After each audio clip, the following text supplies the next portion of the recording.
એ ભગવાનના ચરણના એ નિશાન, ચરણારવિંદના નિશાન એ અક્રૂરજીએ રથમાંથી જોયા હો. ત્યારે વિચાર કરે છે કે આ કોઈ બીજાના નહીં, આ તો મારા પ્રભુના ચરણારવિંદ છે. શંખ, ચક્ર, ગદા 16 ચિહ્ન એમાં જોયા છે. તરત જ રથથી નીચે ઉતરીને અક્રૂરજી છે એ ચરણારવિંદમાં એ માટીમાં આડોટવા લાગ્યા છે કે અહીંયાથી મારા પ્રભુ પસાર થયા છે.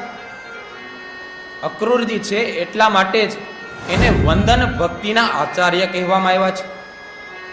ઘણા લોકો મંદિરમાં જઈને તોય ઘોડાની જેમ ઊભા રહ્યો, મંદિરમાં દંડવત ન કરે, પગે ન લાગે, એ દેવનો અપરાધ છે. અક્રૂરજીએ ધૂળમાં આડોટવા લાગ્યા કે અહીંયાથી મારા પ્રભુ પસાર થયા છે.